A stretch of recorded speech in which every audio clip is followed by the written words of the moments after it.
There is a moment in every man's life when the world grows loud and his spirit grows quiet. A moment when laziness doesn't feel like a choice, but a shadow, a silent enemy curled around the edges of the mind, waiting for the perfect hour to strike. Most warriors lose this battle long before the world ever sees it, not because they are weak, but because they have never learned to hear the voice hidden beneath the noise. The silent warrior hears it. He walks a path older than kingdoms, an ancient system carved from discipline, fear, and presence. He does not fight laziness with motivation. He destroys it with mastery, with ritual, with stillness sharper than any blade. This is the story of a young man named Ren, born in an age where distraction rules like a tyrant. A man whose life begins to crumble under the weight of postponed dreams, unfinished tasks, and a spirit slowly decaying in comfort, until he meets the mentor, an aging swordsman known only as the Monk of Embers, a guardian of the forgotten code. Through fire, silence, and disciplined presence, Ren will learn what every warrior must eventually face. Laziness is not a habit, it is a spirit, a cunning foe, and only a silent warrior can defeat it. Chapter 1: The Quiet Collapse. Part 1. Night had a way of stretching time in Ren's apartment. Hours didn't pass, they sank. The room was dim except for the blue glow of his screen, the kind of cold light that made the world feel distant. Notifications blinked, videos autoplayed, and the feed scrolled on without end. Ren wasn't choosing any of it. He was drifting through it, pulled along by a current he no longer fought. His desk was cluttered with unopened notebooks, half-written plans, abandoned goals, gym shoes he swore he'd use tomorrow, a to-do list untouched for weeks, dishes stacked like quiet reminders that even small responsibilities were slipping out of his hands. None of it looked dramatic. Nothing looked broken. But that was the danger. Collapse rarely arrives with noise. It begins in silence, in the unseen places where a man stops keeping promises to himself. Ren felt it in the heaviness behind his ribs, in the constant tug toward the easy choice, in the way his mind reached for distraction the moment life demanded presence. He wasn't lazy in the cartoon sense. He wasn't careless. He wasn't stupid. He was simply tired, in spirit more than body. And he didn't understand why. Every morning, he promised himself a fresh start. Every night, he felt the same sinking disappointment, like watching sand slip through his fingers. Hours lost, energy drained, dreams postponed. Modern life wrapped him in invisible chains. Endless content, endless noise, endless choices that numbed him instead of empowering him. He moved, but not forward. He breathed, but without intention. He lived, but without momentum. And beneath it all, a quiet voice whispered that he was meant for more. Yet that same voice faded every time he opened another meaningless app. Science calls it decision fatigue. Ancient monks called it spiritual decay. Ren didn't know the language for it, but he felt both. A brain exhausted and a spirit starving. One evening, after another day swallowed by distraction, he pushed away his phone, not out of strength, but out of a strange emptiness. The room felt smaller than usual. The air felt still, almost stale. Something in him broke, not like glass shattering, but like a rope finally snapping after being stretched too long. He stood up. No plan, no thought, just an instinct to escape the walls closing in around him.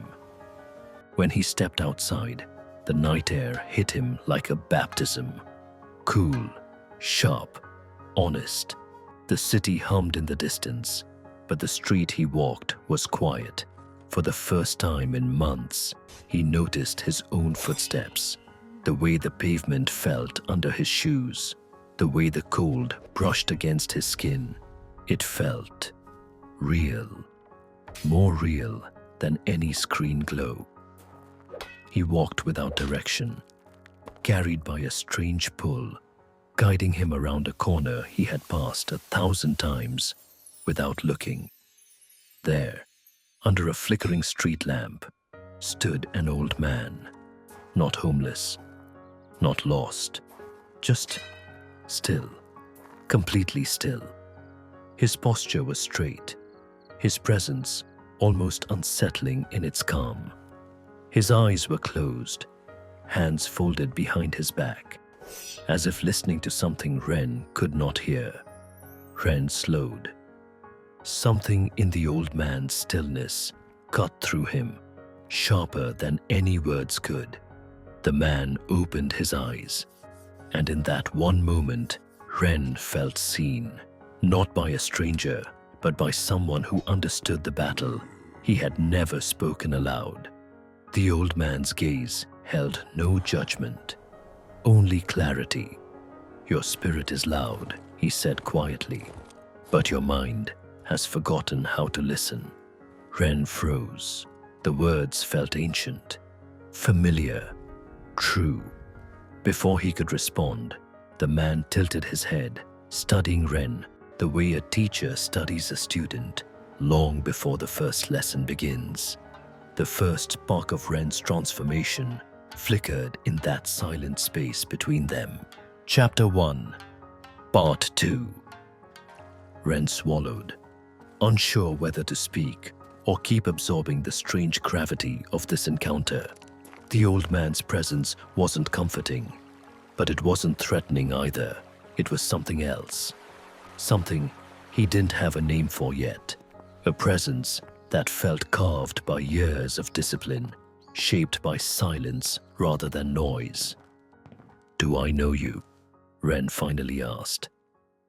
The old man smiled, but only with the corner of his mouth. "If you did, you would not be here in this state." The answer made no sense, yet it pierced straight through him. Ren felt exposed, not physically, but inwardly, as if someone had reached into the hidden parts of his mind and pulled them into the open air. The old man took a slow breath, looking at Ren the way a physician examines a wound. "Tell me," he said softly, "how long have you been at war with yourself?" Ren tried to laugh it off, but the sound caught in his throat. "I'm just tired," he muttered. "Work, life, everything feels heavy." "Not heavy," the man corrected. "Unattended." The word hit harder than he expected. The old man stepped closer. His movements were deliberate, almost ceremonial. "Laziness," he said, "is not the refusal to act. It is the slow loss of the self you were meant to become." Ren looked down at his hands, suddenly aware of how they trembled. "How do you know any of this? You don't even know me." The man held his gaze. "I know the rhythm of collapse. I have watched it take many young men before you." He paused. "But I have also watched a few rise from it." Ren felt something shift in him, a crack in the wall he had built around his doubts. The old man's calm was unnerving, yet strangely grounding. "What should I do then?" Ren asked. "How do I fix it?" The old man shook his head. "A man who seeks to fix himself does not understand the nature of the wound." Ren frowned. "Then what am I supposed to do?" "Wake," the old man said simply. "Wake from the sleep of distraction. Wake from the comfort that rots your spine. Wake from the illusion that time is yours to waste." His voice wasn't loud, but every word landed with the weight of a hammer. Ren felt something tighten in his chest, a mix of fear and recognition.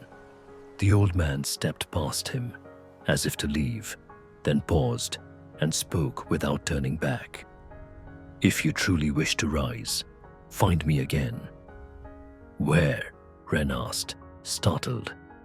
The man pointed toward the distant hills, barely visible beyond the city. "Follow the road until the noise fades. When the world grows quiet, you will find the path." Ren stared after him. "Wait, your name? Who are you?" The old man gave his first full smile, and for a moment, his eyes glowed with the warmth of a dying fire. "Some call me the Monk of Embers," he said, "but that is only a title. What matters is the path. If you're ready, you'll take the first step." And with that, he walked into the night, disappearing into shadows as if he belonged to them. Ren stood alone under the flickering street lamp, breathing in the cold air. Something inside him felt awake for the first time in years. Not fully, not clearly, but undeniably awake. The quiet collapse he had been living in suddenly revealed itself as a battlefield. And for the first time, he wondered what would happen if he stopped surrendering. He looked toward the distant hills. A whisper inside him said, "Go." And so, with a trembling spirit and a spark newly ignited, Ren prepares to seek the Monk of Embers, unaware that the journey ahead will demand the breaking of every comfort he has ever known. Chapter 2: The Monk of Embers, Part 1. The next morning, Ren woke earlier than usual, not by choice. Something in him refused to stay asleep. He lay staring at the ceiling, feeling the echo of last night's encounter repeating itself in his mind like a distant drumbeat. "Wake from the sleep of distraction." The words felt like they were still hanging in the air above him. He got out of bed and stepped to the window. The city was only beginning to stir, streetlights fading, the sky shifting from black to a pale blue haze. For the first time in a long while, Ren felt the weight of a decision pressing against his chest. The hills the old monk pointed toward were faint silhouettes in the distance, yet somehow they pulled at him.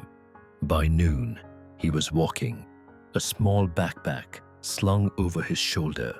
No real plan, just the instinct to follow the direction the monk had shown him. The further he moved away from the city, the more the noise seemed to thin. The honks softened, the chatter faded. Even the dull electronic hum seemed to evaporate behind him. It felt unnatural at first, this quiet. Modern life trains a man to find silence uncomfortable. To Ren, it felt like stepping into a room he had forgotten existed. The road stretched onward, lined with old stone walls and wild grass bending in the breeze. A small stream accompanied him to his right, whispering its own soft rhythm. Every step took him further from the world he knew, and deeper into one he didn't understand yet. Eventually the path narrowed, curving into a dense forest. The air shifted, cooler, sharper, carrying the scent of pine and earth. The canopy filtered the sunlight into golden streaks, turning everything into a scene that felt both ancient and alive. Ren wasn't sure how far he had come when he finally saw him. The Monk of Embers stood beside a small wooden bridge, as if he had been waiting. Ren stopped, breath caught in his throat. The old man's posture hadn't changed. Hands folded behind him, spine straight, presence grounded like a rooted tree. "You came," the monk said. Ren nodded. "I wasn't sure if I should, but I felt like I had to."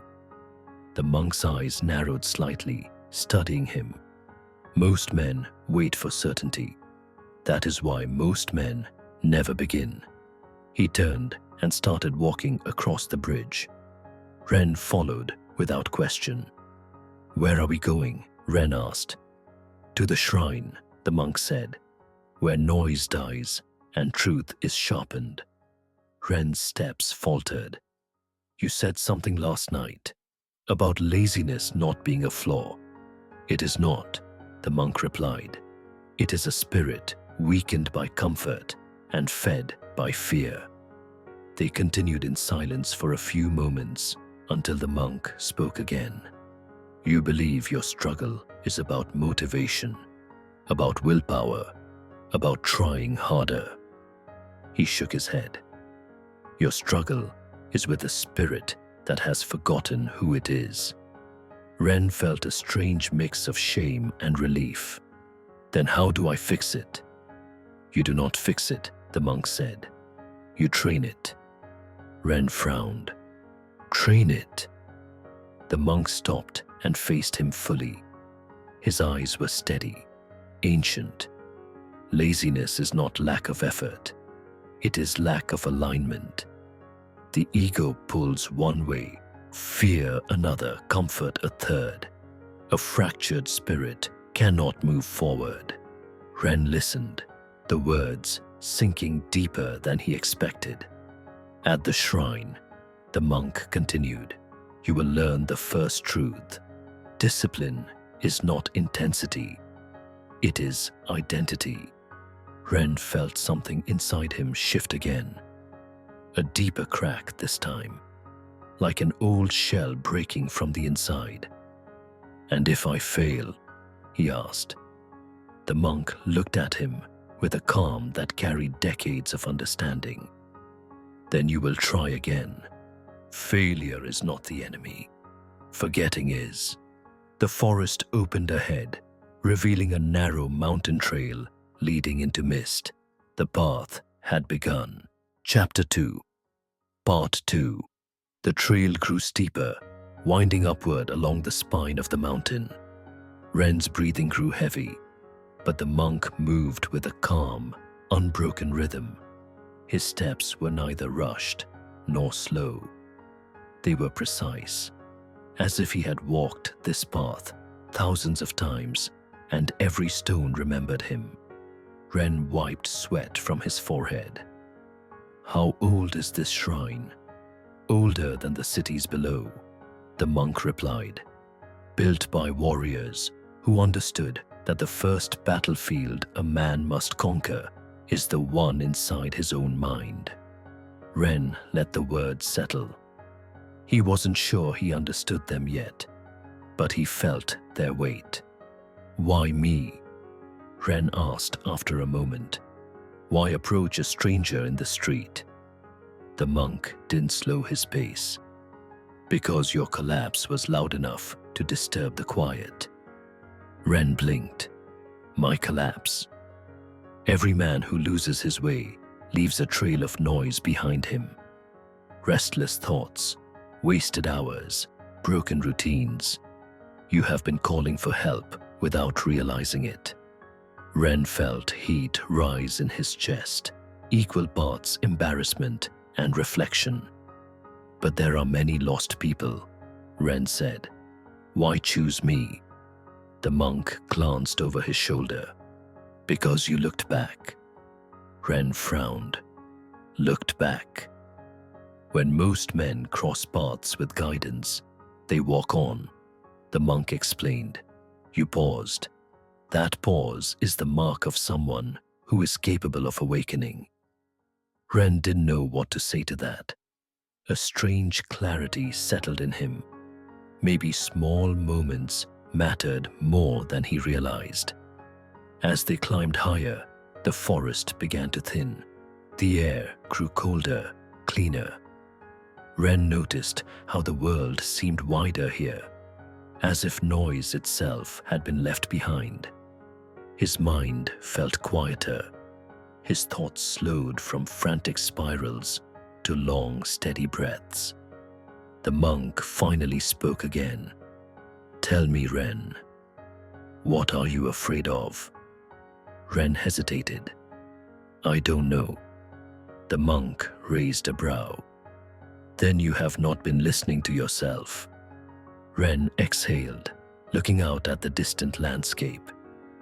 "I'm afraid of wasting my life, of waking up in 10 years and realizing I never became the person I wanted to be." The monk nodded. "A common fear among men, but the deeper fear, the one you hide, is simpler." Ren waited. "You fear effort," the monk said.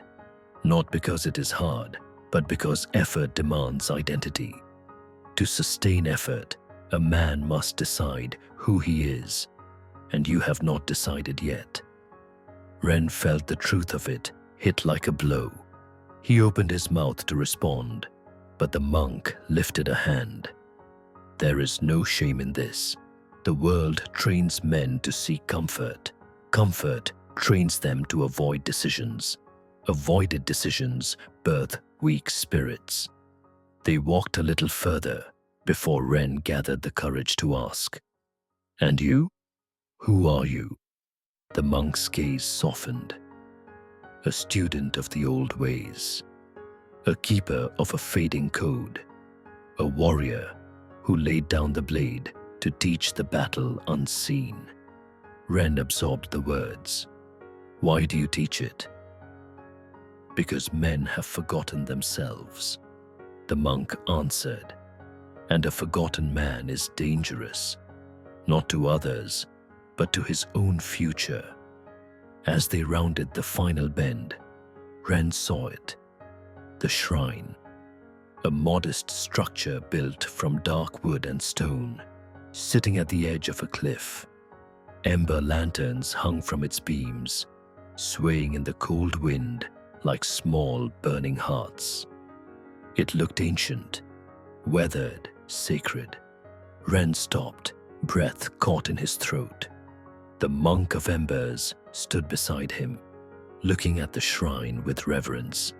"This place will strip away your lies," he said quietly. "It will sharpen you, break you, rebuild you." Ren felt equal parts fear and anticipation. "Are you ready?" the monk asked. Ren swallowed hard. "I think so." "No," the monk replied, "but you will be."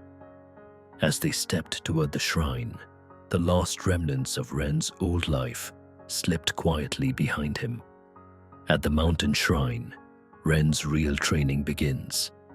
In the rituals that shaped warriors long before the world drowned in noise. Chapter 3: Rituals of the Ancient System. Part 1. The shrine felt alive the moment Ren crossed its threshold. Not alive in the way cities pulse with noise, but alive in the way a mountain breathes. Slow, ancient, patient. Ember lanterns flickered along the wooden beams, casting soft orange light across the worn stone floor. The air was colder here, thinner, carrying a silence that pressed gently against Ren's mind. The Monk of Embers removed his sandals and motioned for Ren to do the same. "A warrior enters sacred ground with bare feet," he said, "so the earth may remind him of who he is." Ren obeyed, stepping onto the cold floor. He felt the temperature shoot up his legs. The monk watched his reaction, but said nothing. "This place," the monk began, "was once home to a lineage of warriors who trained in silence. They believed that the loudest enemy a man faces lives inside him." Ren looked around. There were no weapons on the walls, no trophies, No symbols of glory, only simple mats, wooden buckets, and a stone basin filled with water. "This doesn't look like a training hall," Ren said. "That is because warriors train their minds first," the monk replied. "The body follows the mind. The spirit leads them both." He handed Ren a small wooden tablet. Carved into it were 4 short phrases. "Wake before the sun, walk in silence, sharpen awareness, embrace discomfort." "These are the first rituals," the monk said. "They are simple, but they are not easy." Ren traced the carvings with his thumb. The words didn't feel instructional. They felt like keys to something older than he understood. The monk stepped outside onto the open platform behind the shrine. The view stretched endlessly. Sweeping valleys, distant rivers, a horizon washed in pale gold. Ren followed, breath catching at the sheer vastness of it. "This is where your training begins," the monk said. Ren nodded, unsure of what to expect. "Ritual 1," the monk began, "is waking before the sun. A man who rises with the world is ruled by it. A man who rises before it shapes his own rhythm." Ren shifted. "I've tried waking early before. I always fail." "That is because you wake with intention but not identity," the monk said. "A ritual is not something you do. It is something you become." He turned his gaze to the horizon. "You will rise at the hour of stillness, when the world has not yet remembered its noise. In that hour, the mind is raw. A warrior shapes it there." Ren felt both intimidated and strangely eager. "Ritual 2," the monk continued, "is the silent walk. Not exercise, not meditation, observation." He stepped forward, pointing to a stone path leading into the trees. "Tomorrow, you will walk this path without speaking, without music, without distraction. When the mind cannot hide behind noise, it reveals itself." Ren swallowed. Silence had always been uncomfortable for him. Too honest, too exposing. "Ritual 3," the monk said, tapping Ren's chest lightly with 2 fingers, "is sharpening awareness. Your senses have grown dull from overstimulation. You consume too much, notice too little. A warrior must reverse this." Ren nodded slowly. "How do I sharpen it?" "By paying attention." The monk pointed to a single leaf drifting down from a tree. "To that, to the wind, to the breath in your lungs." He paused. "Presence is a blade sharper than steel." Ren felt the weight of the lesson settle deep inside. "And ritual 4," the monk said, voice dropping lower, "is embracing discomfort. Not as punishment, but as training. The body rebels to teach the spirit strength." He led Ren to the stone basin. The water inside shimmered with a thin layer of ice. "Cold water immersion," the monk said. "A practice older than this shrine. Simple, brutal, transformative." Ren felt his stomach twist.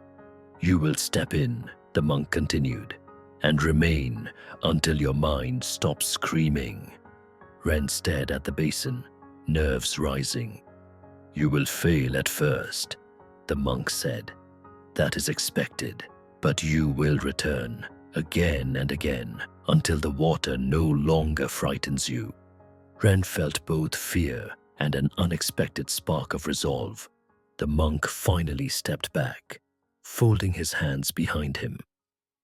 "These rituals will show you something the world has kept hidden from you." Ren looked up, waiting. "That laziness was never the enemy," the monk said softly. "Your lack of presence was." The wind rustled through the trees, as if carrying the truth deeper into Ren's mind. And as the sky darkened, Ren realized that tomorrow would mark the true beginning of his transformation. Chapter 3. Part 2. Ren barely slept that night. The shrine's silence was heavier after dark, pressing against him from all sides. There was no glowing screen to pull him into distraction, no artificial noise to drown out the thoughts he had avoided for years. The quiet revealed everything: his fears, his excuses, his self-doubt. Before the sun rose, the monk slid open the wooden door. It is time. Ren pushed himself up, tired but alert. Something in the early morning air felt sacred. He followed the monk outside, where the first ritual awaited. Ritual 1. Wake before the sun. The sky was still dark, only a faint silver glow resting on the horizon. The world around them had not begun to move. No birds, no wind, not even distant human activity. This hour, the monk said, is where a man's discipline is forged. The ego is weak here, the excuses sleep. The spirit is honest. Ren's breath came out in a cloud. His body protested being awake, but his mind felt strangely alive, sharper than he expected. They stood in stillness as the light crept upward, soft and quiet. At that moment, Ren understood why the monk insisted on this ritual. Waking early was not about productivity. It was about reclaiming control of the mind before the world intruded. As the sun finally broke the horizon, the monk nodded. Ritual 1 is complete. Ritual 2, the silent walk. The monk led Ren to the forest path, a narrow trail wrapped in fog, the smell of wet earth rising from the ground. You will walk alone, the monk instructed. No words, no thoughts of yesterday or tomorrow, only presence. Ren stepped forward, feeling his heartbeat amplify in the quiet. Leaves crunched beneath his feet. Every sound felt louder. His mind reached instinctively for distractions, trying to fill the silence with imaginary conversations, worries, and memories. But the silence kept cutting through them. Every few steps, Ren noticed something new: the texture of the bark on a tree, the subtle shift of wind direction, the distant call of a bird. He felt strangely awake, as if using senses he had forgotten existed. When he returned, the monk studied his expression. You have begun to listen, the monk said. Good. Ritual 3, awareness training.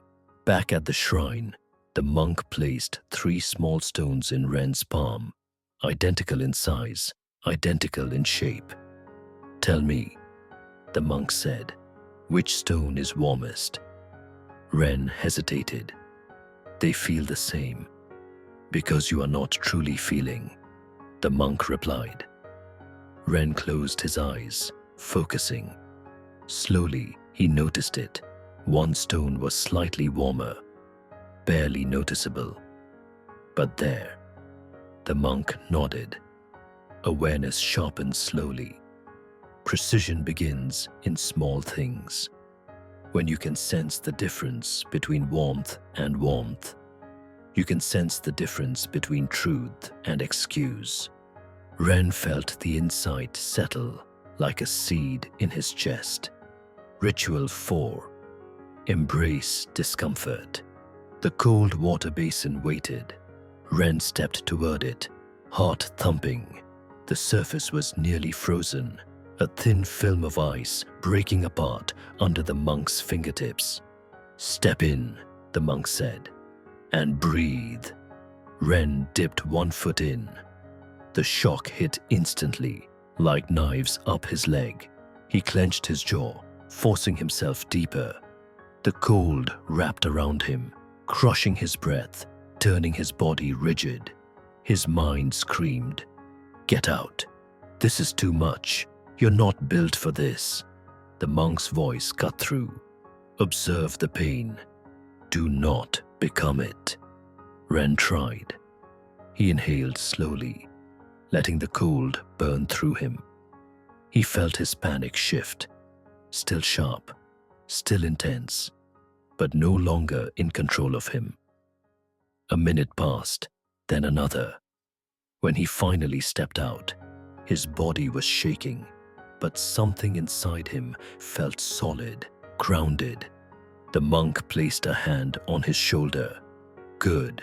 Discomfort is not your enemy. It is the doorway to your deeper self." Ren exhaled, steam rising from his breath.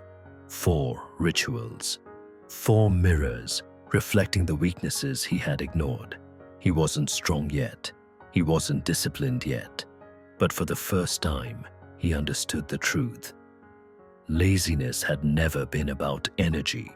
It was about the absence of presence. And presence was beginning to awaken in him. Now awakened, Ren must face the enemy that lives behind every excuse. The shadow of laziness itself. Chapter 4. Confronting the shadow of laziness. Part 1. Ren woke before the monk even touched the door. His body was exhausted, but his spirit pulsed with a strange clarity. The rituals were beginning to carve something into him, not strength, not discipline, but awareness. And with awareness came an unexpected weight, a sense that something inside him was stirring, preparing to rise. The monk stepped in with slow steps. "Today," he said, "you face what every warrior fears." Ren stood. More training? No. A confrontation. Ren followed him outside, but they didn't walk toward the forest or the path. Instead, the monk guided him behind the shrine toward a small stone courtyard he hadn't seen before. The ground was covered in a ring of ash, as if fires had burned there many times before. "What is this place?" Ren asked. "A mirror," the monk said. "Not of your face, but of your spirit."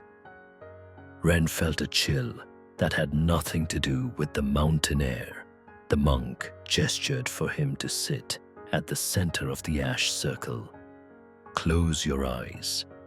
Ren obeyed, lowering himself to the cold earth.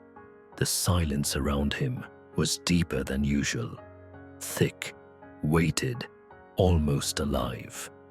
"Now breathe," the monk instructed.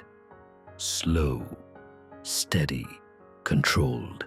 Sink below the noise." Ren breathed in. The air felt sharp.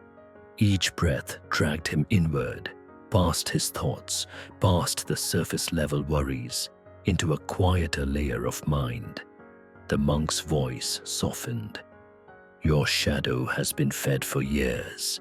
Excuses, comfort, fear. These are its meals. Today, you will meet it." Ren's breath hitched. "Meet what?" "Your laziness," the monk said. "Not the behavior, the spirit underneath it." The air shifted. Ren felt something stir behind his ribs, something cold and old. His breath deepened, and suddenly, the inside of his mind wasn't dark. It was a dim hallway stretching into an unknown distance. A figure stood at the end of it. Ren's heart thudded. It wasn't a monster. It wasn't a demon. It was him.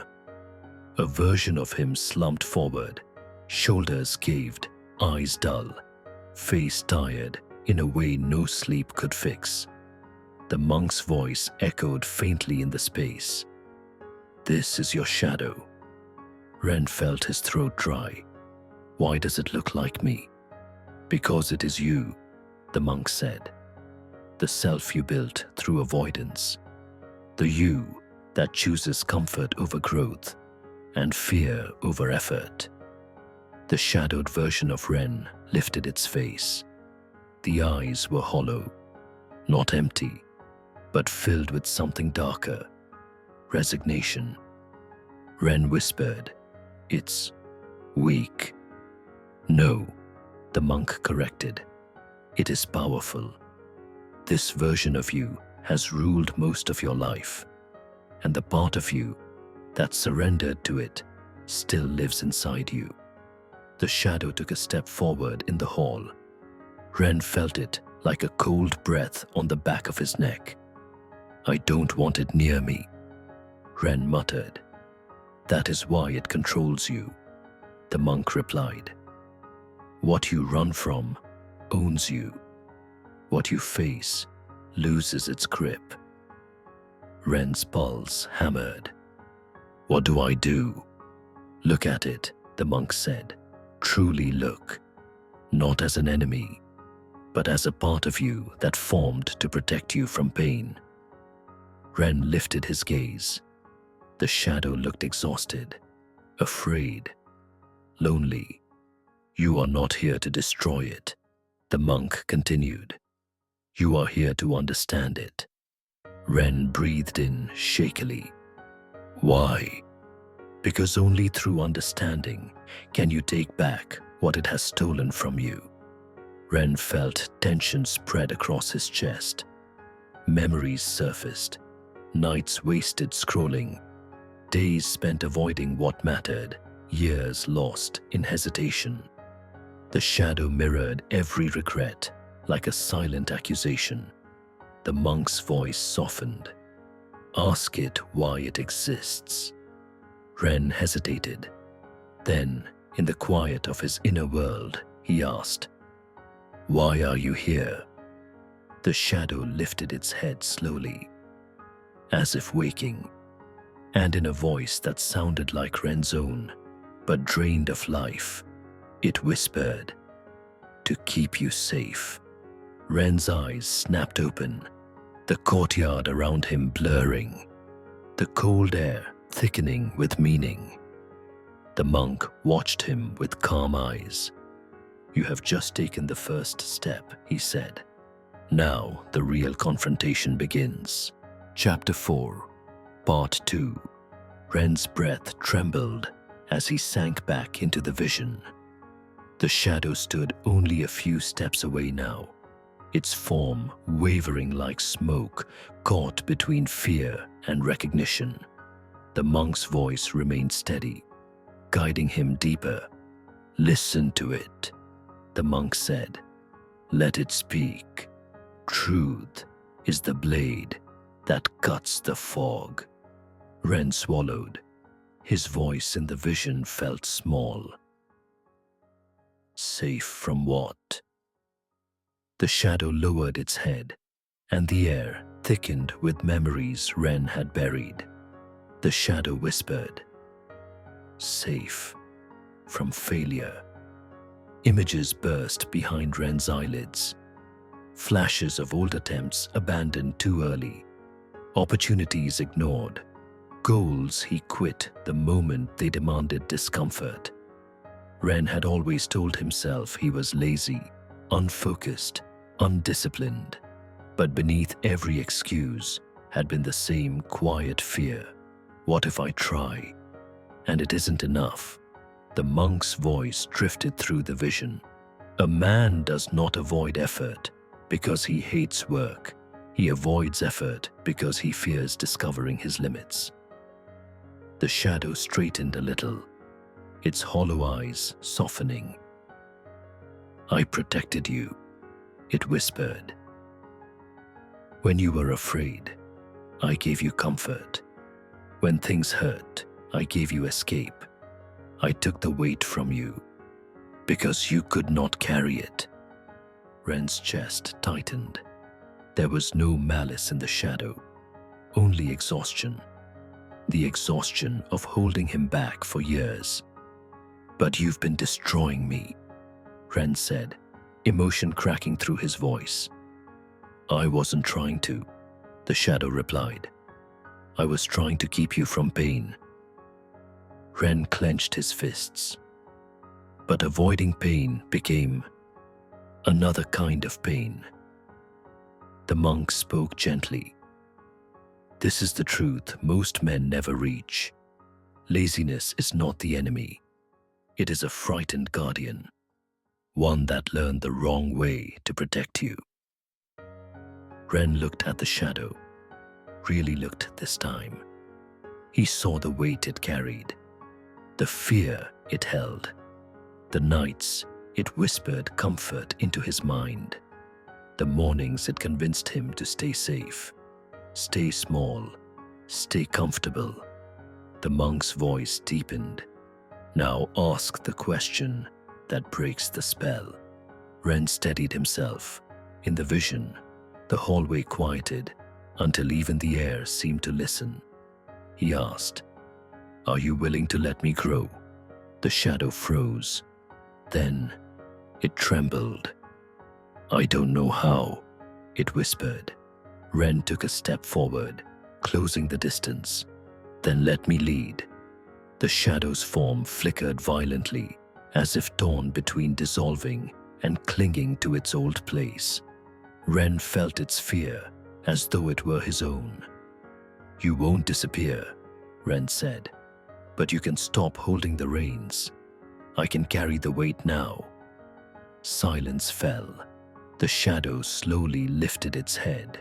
For the first time, there was a spark, faint but real, in its eyes. And then it stepped back. The monk's voice echoed through the courtyard, strong and steady. "You have faced what most men run from their entire lives. This is your awakening." The shadow bowed its head, not in defeat, but in surrender, and faded, dissolving into a soft gray mist that drifted upward and vanished into the ceiling of Ren's inner world. Ren opened his eyes, breath heavy, heart pounding. He felt lighter, but not empty, as though a knot inside him had finally loosened. The monk studied him closely. "What do you feel?" Ren hesitated. "Not strong, not yet, but unblocked." The monk nodded. "Good, strength comes later. First comes alignment." Ren looked around the courtyard, noticing how the ash circle felt different now. Less like a battlefield and more like a doorway he had finally stepped through. The monk placed a hand on Ren's shoulder. "Every warrior carries a shadow. The weak avoid it. The arrogant deny it. The silent warrior faces it and walks forward with clarity." Ren breathed in deeply, the mountain air filling his lungs with something close to purpose. He wasn't reborn. He wasn't transformed. But he was awake, truly awake, for the first time. Ren now steps into the long road of mastery, where discipline becomes identity, and the rituals that once broke him will begin to build him. Chapter 5. The Path of Mastery. Part 1. Ren woke before the dark even began to fade, not because the monk called him, not because the rituals demanded it. He woke because something within him had aligned, a quiet, steady pull rising from the center of his spirit. He stepped outside the shrine and felt the cold air greet him. The mountain was silent, but not the same silence as before. This was a fuller silence, a silence he now understood. It didn't suffocate him or expose him. It held him. It steadied him. From the doorway, the monk watched without speaking. Ren bowed slightly. not out of obedience, out of presence. The monk returned the nod. Your shadow no longer drags your feet. Good. Ren didn't smile, but he felt something warm move through his chest. Pride, but cleaner than the pride he used to chase. Not ego, alignment. The monk stepped beside him. Today we begin the real work. Ren inhaled deeply. He was ready. Or at least, he no longer feared the work. They began with the silent walk, the same path through the forest. But today, it felt different. The world seemed brighter, not because the sun was stronger, but because Ren's senses had sharpened. The texture of the ground, the weight of his steps, the subtle shift of air on his skin. Things he once ignored now arrived with meaning. Halfway through the walk, the monk spoke. Do you feel the change? Ren nodded. The path feels clearer. That is because you are clearer, the monk said. When the mind is unfocused, the world becomes fog. When the spirit aligns, every detail becomes instruction. Ren understood. The world hadn't changed. He had. After the walk, the monk handed Ren a small wooden staff. Not a weapon, a tool. Ritual of repetition, the monk said. One of the deepest codes of mastery. Ren lifted the staff. What do I do with it? Move, the monk said simply. One motion, again and again. Ren raised the staff and followed the monk's slow demonstration. A simple arc, clean and controlled. Nothing complex, nothing dramatic. Just a disciplined movement. Why something so simple? Ren asked. Because mastery is not built in complexity, the monk replied. It is built in consistency. They repeated the motion in silence. 10 times, 50, 100. Ren's arms burned. His shoulders shook. Sweat dripped down the back of his neck. But his mind stayed calm, oddly calm, as if the act of repeating one honest movement was carving strength into him. The monk watched with the eyes of someone evaluating something deeper than technique. Do you feel the struggle? Yes, Ren said, through heavy breaths. Good, the monk answered. Struggle means your limits have revealed themselves. Now, you can grow. Ren repeated the movement again and again. His muscles flared, but the sensation no longer felt like punishment. It felt like a conversation. Body and spirit learning each other again after years of separation. When they finally paused, the monk pointed to the horizon. A warrior does not train to feel strong. He trains to remember who he is when strength fades. Ren let the words settle. Next came cold water immersion. The basin felt just as brutal as the first time, but Ren's reaction was different. The shock hit, but it didn't break him. His breath steadied faster. His thoughts didn't scatter. His mind met the cold like it met any challenge now. Calmly, with presence. The monk nodded. This is the shift. Mastery begins when repetition no longer feels like resistance, but return. Ren stepped out of the water, shivering but strangely peaceful. He felt something new inside him. Not excitement, not pride, identity. He was becoming someone he had once believed existed only in his imagination. The monk placed both hands behind his back, posture straight. You are ready for the deeper code. Ren's chest tightened with anticipation. What deeper code? The monk looked at him with a solemn expression. The truth all warriors must learn. The enemy is not laziness. The enemy is forgetting. Ren felt those words strike something deep, something older than his habits, older than his fears. He understood what the monk meant. A man becomes who he remembers himself to be. Chapter 5, Part 2. The monk led Ren to the edge of the cliff where the shrine overlooked the valley. Morning light spread across the land like a slow golden tide. The breeze was cold and thin, but it carried a clarity Ren had never felt in the city. The world looked vast, ancient, and honest. This view, the monk said, has humbled warriors for centuries.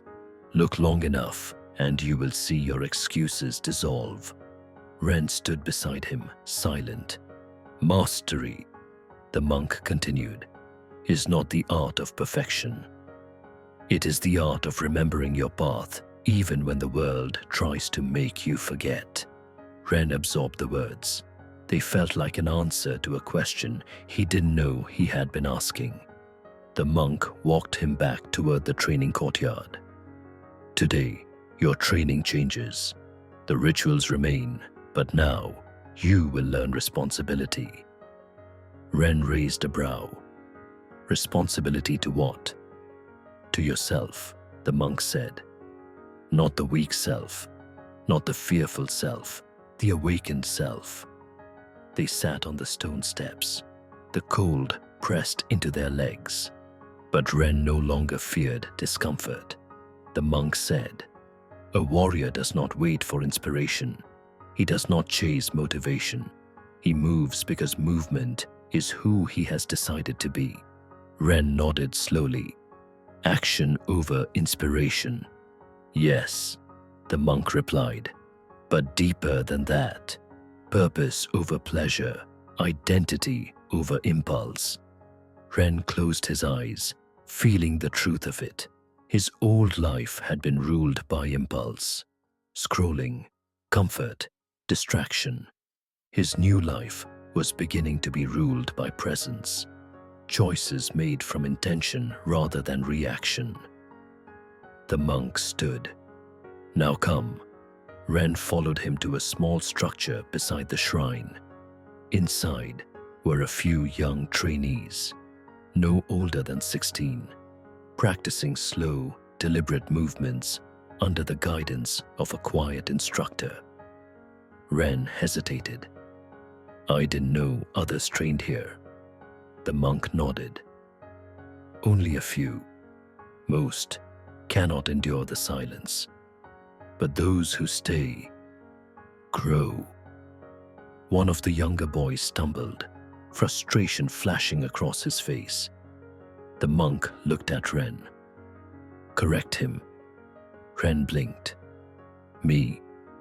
Yes. Mastery is proven in service. Teach what you know. To teach is to deepen your own understanding. Ren stepped toward the boy. His voice was steady but gentle. Slow down.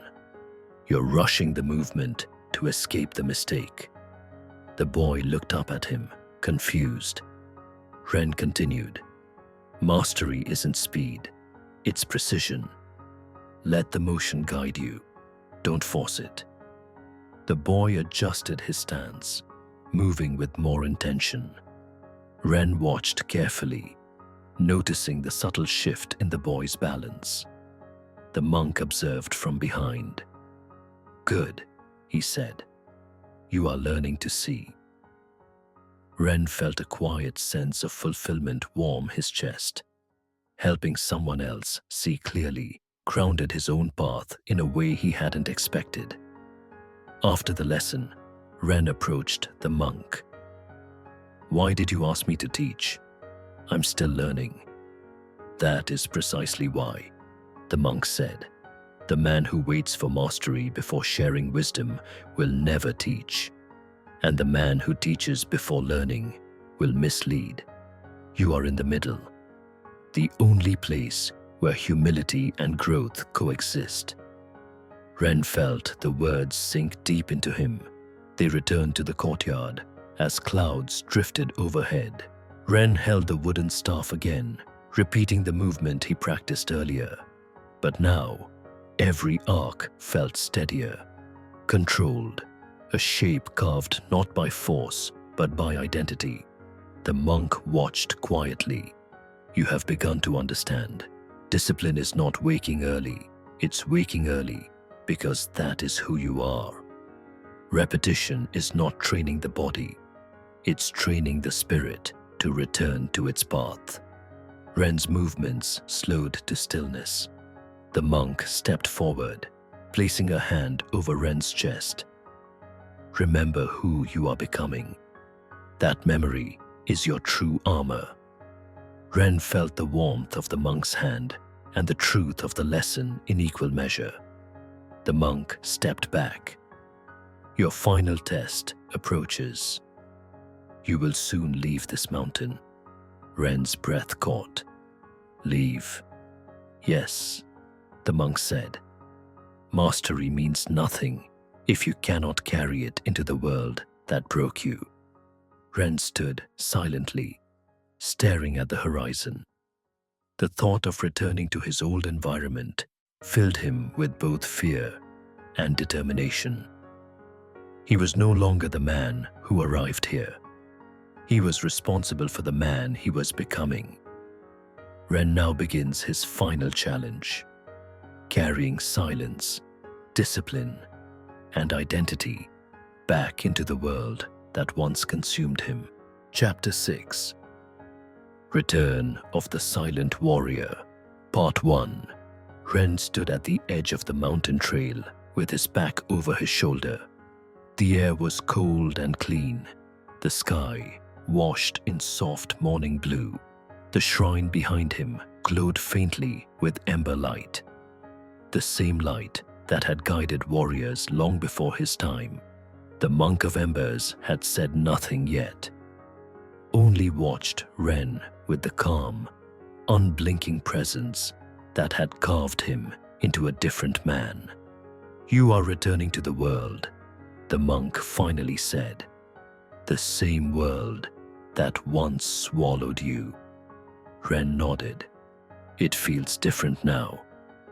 It is not the world that is different, the monk said. It is you. Ren felt the truth settle in his chest. The silence he once feared had become his anchor. The rituals that once broke him had become his structure. The shadow that once ruled him had become a quiet companion, no longer pulling him backward. Remember, the monk continued, the path is not here. He tapped Ren's chest lightly. It is carried inside you. Ren bowed deeply, not out of habit, out of gratitude. The monk returned the bow with the slightest nod. Go. Your next training begins below. Ren started down the trail. For the first time, he noticed how steady his steps were. There was no rush, no hesitation. Each movement felt like it belonged to a man who understood where he was going, even if the world ahead remained uncertain. By the time he reached the foothills, the noise of civilization began to drift toward him. Distant engines, scattered voices, the subtle hum of modern life. Yet, it didn't overwhelm him like before. His mind was quiet. His breath was steady. Presence flowed through him like a pulse. Hours later, Ren stepped back into the city. The contrast was immediate. Screens glowed. People shouted into phones. Cars honked. Advertisements flashed like artificial fireflies. Noise everywhere. But Ren didn't flinch. He moved through it with the same calm he cultivated on the mountain. The chaos felt like weather. External, passing, unable to shake the center he had forged. Back in his apartment, he opened the door and paused. The room was exactly as he had left it months ago. cluttered desk, overdue tasks, old habits scattered in physical form, but something felt different. He stepped inside and exhaled. The air was stale, yet he no longer felt trapped by it. He opened the windows, letting fresh air pour through the space. He cleaned the desk, not as a dramatic act of motivation, but as a quiet act of alignment. Every movement felt deliberate. Each decision rooted in identity, not impulse. He placed his phone face down. He organized his space. He set his routines on paper like vows. Wake before the sun, walk in silence, sharpen awareness, embrace discomfort, show up every day. The rituals were no longer mountain practices. They were his way of living. Later that evening, Ren sat on his floor in meditation. The glow of the city outside tried to pull his attention, but he held steady. Breath by breath, he returned to presence. A quiet confidence rose inside him, not loud, not explosive, but steady and enduring.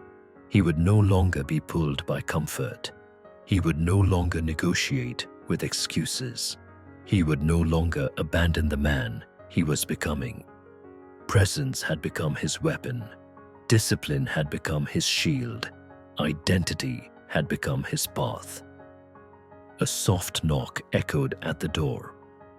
Ren opened it to find a neighbor, a younger man, overwhelmed and restless, eyes tired in a way Ren recognized all too well. "I heard you went away for a while," the neighbor said. "You seem different. Can I ask you something? How did you change?" Ren held the door open slightly wider. The moment echoed the night he met the monk. He recognized the lostness, the quiet collapse, the silent cry for guidance. Ren stepped aside and said, with calm clarity, "Come in." Chapter 6, Part 2. The neighbor stepped inside with hesitant feet, as if entering sacred ground without knowing the rules. Ren offered him a seat, not trying to appear wise or mysterious, just present, fully present.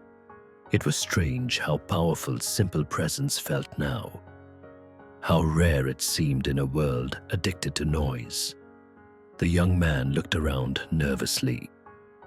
"Your place feels calmer than everyone else's." He rubbed the back of his neck. "I've been struggling, man. I can't focus. I waste time. I feel stuck. I don't know how to break out of it." Ren listened without interrupting, a discipline he'd learned from the monk. Silence wasn't emptiness. It was a mirror that let people see their own truth more clearly. After a moment, Ren asked, "What do you do when you feel overwhelmed?" The neighbor shrugged. "Scroll, distract myself, try to forget it." Ren nodded slowly. "And does forgetting help?" "No, not really." Ren leaned forward slightly. "Then maybe your problem isn't distraction. Maybe it's the part of you that's afraid to face why you're distracting yourself." The neighbor frowned. "What do you mean?" Ren chose his words carefully. Inside every man is a shadow version of himself. The tired version, the fearful version, the version that pulls him back into comfort. The neighbor sat straighter. "I feel that, like I'm fighting myself every day." "You're not fighting," Ren said gently. "You're avoiding, and avoidance drains you more than struggle ever could." The young man's eyes softened, the truth hitting deep. Ren stood and walked toward the window. "I used to think I was lazy, that something was wrong with me. But laziness wasn't the real enemy. He turned back. Forgetfulness was. The neighbor frowned slightly. Forgetfulness. Ren nodded. Forgetting who I wanted to be. Forgetting the path. Forgetting my own strength. Every time I forgot, I slipped back into the old habits. He walked closer, his voice steady. The first step isn't forcing discipline. It's remembering your identity, remembering that you are capable and responsible for the man you choose to become. The neighbor looked down, absorbing every word. Ren continued, "If you want to change, you must start with presence, not pressure, with silence, not shame."